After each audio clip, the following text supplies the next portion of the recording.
Welcome to Civilian Jeeps. I'm Jake, and today we're in the Civilian Jeep headquarters, also known as my garage, and we're going to be going over something that I've wanted for a while. I think they're cool as crap.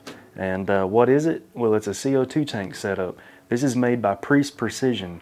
Preece Precision is a high-end CO2 tank outfit made in the USA out of Utah, and they produce these CO2 tanks, the regulator that you see on top of it, the rock guard handle that protects the regulator, their own hose, their own digital gauge, and then they have a line from Axis Overland that produces jerry cans, roto packs, the mount for a 15 and 10 pound CO2 tank setup. Now, I would like to mention that you do not have to buy what they call the source, which is the complete package. You can buy specific items like the regulator, the guard. You can buy it all separately if you want to build your own tank. But today we're going to be going over, if you just went and purchased this off preeceprecision.com, their website, or the actual Amazon, or wherever it might be. I'll leave the link in the description if you want to check them out. And if you just purchase their unit, this is what you're going to get. You're going to get the rock guard handle, a 3000 series regulator. They do go up to a 6000 series, but we'll get to that here in a minute. You get the tank itself, either a 10 pound or a 15 pound. You get the hose, which is a high quality hose, and then you get their digital tire gauge, and that is the complete unit for the source. Now, what we're going to be doing with this is I'm going to show you how to use it, a little bit about what it is, some facts and specifications on it. We're going to fill up the tires in my 35-inch tires on my CJ7, and outside I've got the LJ, which has 37-inch tires. And we're going to take them down to the tire pressures I like to run whenever I'm off-road, and then fill them back up and see how long it takes to do that. And after that, I'll go over a little bit about, kind of the safety of this, what you need to know, some pros and cons, and where you can find this setup. So stick around and let's dive right into it. Like I mentioned in the intro, this is the 3000 series regulator by Preece Precision, and they also have higher models, but the 3000 series is from 0 psi to 250 psi. If you need more than that, they have a 400, 500, all the way up to a 600, which I think is the 6000 series.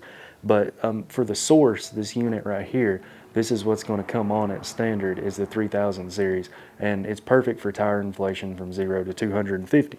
Now, some specifications about this is it's designed for CO2, has a high flow capacity. There's a 45 feet or 45 CFM, which is cubic feet per minute flow. It's non-freezing, it's self-venting, it's adjustable. There's a tank connection, there's a CGA 320. Soft seal washer is included, which is what connects into your actual valve on the tank itself. You don't need to use Teflon on that. Has heavy duty universal brass quick disconnect, which that's the connect system down here that slides up and down. I'll show you that later when we actually go to use the unit. It's chrome case gauges, which means there's chrome around the gauges themselves. Gives it a nice accent color. But one thing I would like to tell you though is they send you a piece of paper that tells you the air up performance chart, which goes over how long it takes to air up a specific size tire, all the way from whatever range PSI you're looking at, like 10 to 20, 10 to 25, so pretty much 10 PSI, 25 PSI, 20 PSI, and 25 PSI, how long it's going to take you to do so, and about how many air ups you're going to have with this unit right here on such tank, as if it's full all the way down to empty. Now when it comes to the actual tank, there's 3 colors you can choose from. In the 10 and 15 pound option, there's the black, the blue, and brushed aluminum. I chose black just because it goes with any Jeep that I was to put it in. Now for the tank itself, there's a valve on the back that the regulator hooks into. This valve is going to detect if the pressure is over 3000 psi, which 3000 psi is what the max rating for this tank is. Now in typical use, you're going to be anywhere from 500 to 1000 from what I've gathered, and 1500 and past that, you want to kind of let this tank cool down. The Compressed Gas Association says that you don't really want to expose this tank to over 120, 130 degrees Fahrenheit. it could cause a lot of pressure to build up. But if that was the case, this does have a valve to release some of that pressure and to keep you safe. Now, there are numbers on the side of this tank, and these numbers do mean a great deal, and you really should look into when this tank was certified last, because every 5 years you will have to get this tank recertified. Now, if you want to know what all these numbers mean, I'm going to go over a little bit here in a minute what these numbers mean, but I'll also put a link in the description on a website that goes over in detail what every single number on this tank means. So check that out if you're curious. Now, this tank on the back, you can see, has all the warning labels and all that good stuff, but there's also one down here that tells you the empty weight of this tank. Now, the 0 to 3,000 psi, the pressure in the tank, that doesn't tell you the actual how much CO2 you have left. Everything is based on the weight. Now, the weight of this tank empty, I got that by calculating my body weight on just a normal scale, and then holding the tank and also getting back on the scale and subtracting the tank and myself weight from just myself, which I've gathered to be 21.8 pounds. Now, that is with the handle and the regulator, no hose. The hose is easy to disconnect, so I disconnect it.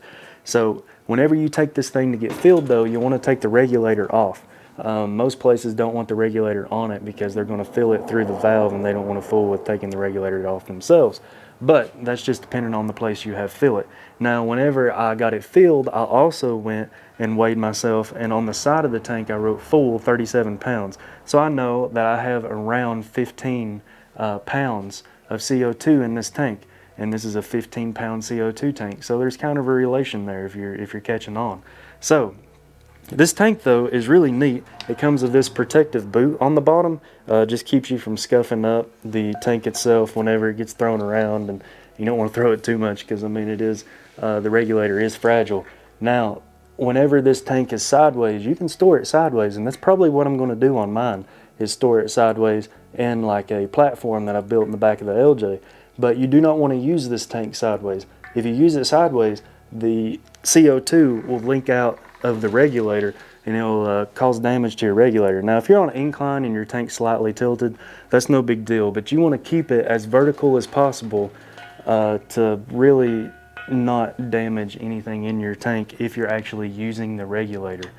This handle is called the rock guard. It's aluminum and lightweight and made to protect your regulator. Now, this handle will fit other size tanks if you decide not to actually purchase a Preece tank, but you want to use their handle. This handle fits a 1 5/8 inch neck, which is a typically 5 to 20 pound CO2 tank. Now, to do this, you want to make sure that the Allen heads on the back that you use to put this handle on, just tighten them down one at a time, alternating sides, so this clips in and hugs the actual neck of your CO2 tank. But this is awesome for being able to hold the tank, and it even has little holes in the top, so you can really get your fingers in it and get a good grip on it. Now, the hose here is a 250 psi maximum working load hose, which means this hose can handle up to 250 psi, and that's imperative that you choose a hose that can handle the high pressures of this tank. You do not want this hose to blow out. Now, this hose is the cool hose, which means you can expand it and detract it, and and it cools up, and then it's compact. And I do like the cooled hose better than just a big long, like the normal air hose that you would see on an air compressor that you have to wind up. I do like this better for being in a vehicle. Now, you can get different colors and stuff on the Preece website, so go on there and check out their hose selections. Now, this is the Preece Precision gauge, and I really like it. It feels great. It's unlike any other that I've gotten. I mean, it's got actual aluminum body, feels well made. It takes 2 AA batteries on the back. It goes from 3 to 300 psi, and it has right here a locking mechanism that locks down to the valve stem. And Preece also sends you some adapters if you want to hook that on to your digital tire pressure gauge. So there's a lot that you can do with this, and I look forward to trying it out. And it's also, the other end of this hose is a quick disconnect. So if you have your own adapters or hooking up an air tool, which we're going to do later, you just take this off and then put it back on. So on the tank, though, you can see that there's the quick disconnect on the regulator, and you just slide it up in there and it slides down and you're locked in. It's as simple as that. Okay, so let's get to the fun part, actually using this tank. Now whenever you go to inflate tires, you probably want to be like the 2 to 250 psi range. Now to do that, you're going to get your tank. Make sure though, it's imperative that your hose and your accessories are hooked up to the tank before you pressurize the regulator. Now with all this hooked up, let's go ahead and you see the valve up top. You're going to turn it counterclockwise to open it.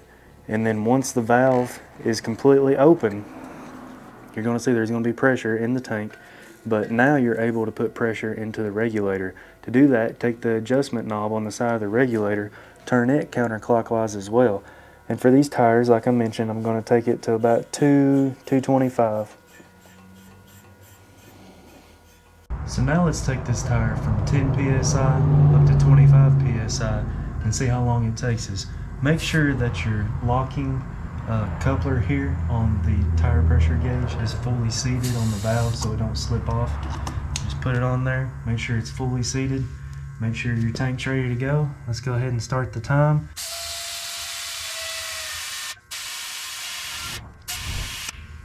And time, 25 psi. So that took around 40 to 45 seconds to go from 10 to 25 psi in a 35 1250 by 15. Now whenever you're done inflating your tire, you're going to twist this clockwise and it has the relief valve that's going to let the pressure back off the regulator, as you can hear here in a minute.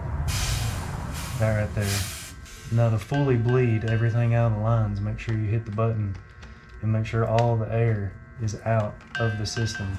So now let's take it out to the LJ and let's fill up a 37-inch tire, and then after that we'll get to some cool stuff with running some air tools. So this one I've brought down to 6.5 psi and we're going to take it to 24 psi. Turn the tank on, which counterclockwise all the way. Connector is fully seated. Go ahead and hit start.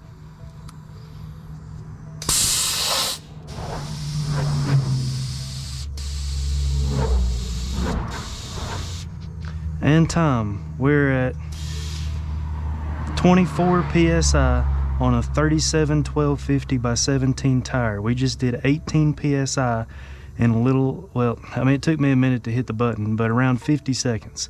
So as you can see, 24 psi from 6 to 24 in about 50 seconds or so.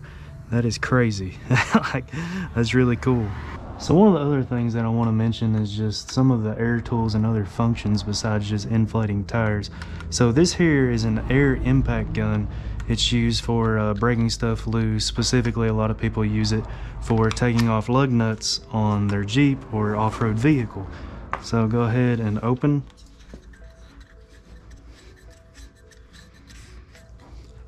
I'm gonna turn it up to probably about 150 psi. Then I'm going to use my adapter here because I have locking lug nuts.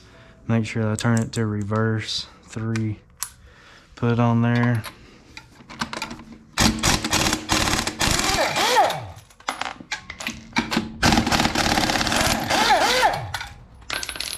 And I mean, it's that easy. It just drives them right out.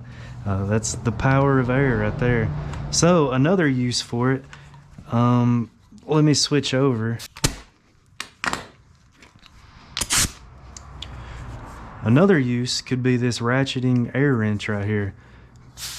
Turn it up to 150 psi as well.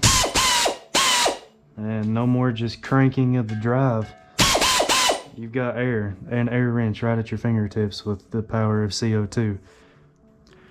Now, one last thing that I want to show that I feel like would be beneficial to somebody. I mean, if you've got the money to blow and the CO2 to waste, you know, if your Jeep gets extremely dusty and dirty out on the trail, you can buy an air chuck type tool. This is a Tornador, I believe it's called. It makes like a whirlwind right here, and I mean, this blows some air. It's an awesome tool, but this isn't a video about the Tornador.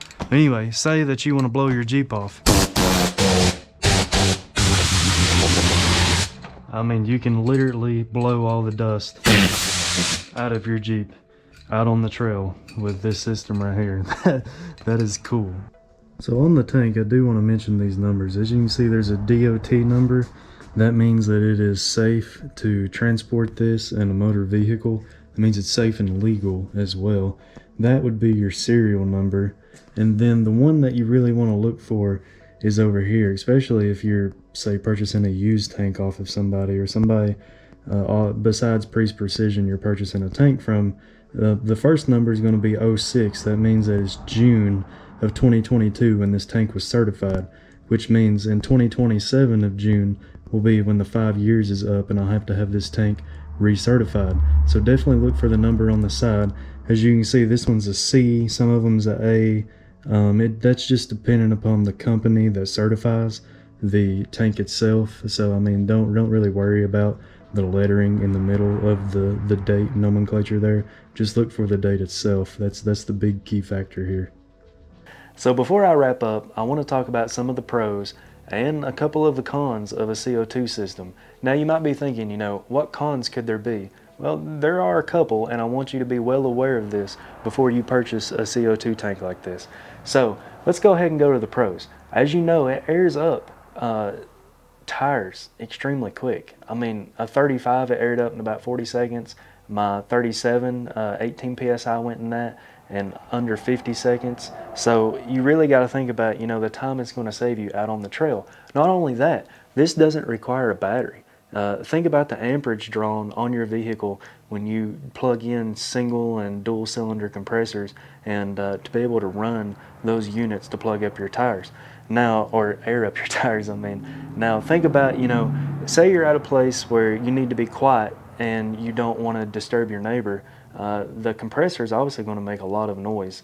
This doesn't have near the decibel rating of a compressor. It's a lot quieter to use something of this nature. Now, not only can you inflate tires with this, like you've seen, you can use air tools, which is a valuable thing to have out on the trail. Say if you're carrying an air impact wrench or an air ratchet, or even the tornador. Like I really like, that I have the option of carrying that and being able to blow out the Jeep. Let's go ahead and talk about a couple of the cons. Probably the biggest con for a CO2 tank, and it's what I run into myself, is I live in a smaller town, and we really don't have many places to fill this up in this general vicinity. I have a place called Air Gas, which is a welding supply store here in Greenville, and they wouldn't air it up because they only do tank exchanges. So I had to go about 30 minutes down the road and drop this off. Now, I remember you take off the regulator to drop it off and they fill it up. Now, it usually takes a day before they can get it back to you. So you're gonna, wherever you gotta go to drop it off, if it's outside your county, you gotta go drop it off, and then the next day you have to go pick it back up. So it can be a major inconvenience, so that's something you need to weigh in to this setup right here. Now, another thing is money. It costed $20 to fill this CO2 tank up, but I fully expect to get 30 to 40 tire inflations depending on how much I use it, just depending upon that chart.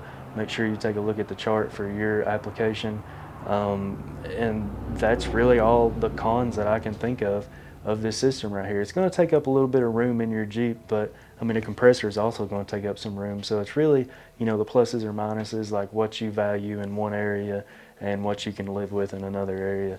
So that's all I really have for you guys today. If you want to check out more of this, make sure you go on to Preece Precision's website. I'll link it in the description. Take a look. They have all kinds of stuff. Like I mentioned, it's not just the source. You can buy these parts individually, build your own tank. This tank right here, I will tell you that the 10-pound version is around $455, and the 15-pound version is around $475. Now, compared to the competition, that's quite a bit cheaper, and this is just as good a quality as the competition. Now, you can build this for cheaper, but if you want the complete package, this is as good as you're going to get for a complete package in the price range of being the cheapest complete package that you're going to find. So keep that in mind. I think it's an awesome unit. I really appreciate Preece Precision did send this to me to do a review on. So, but I'm giving you my honest review. This is unbiased. I fully intended on purchasing one of these before they sent it to me. So it's just one of those things that it just worked out, and I got to do a review for you guys to get this unit. but I really enjoyed it. And if you want to know any more, I'll try to answer the questions in the comments below. So leave me a comment. And when it comes to Jeeps, keep it classy.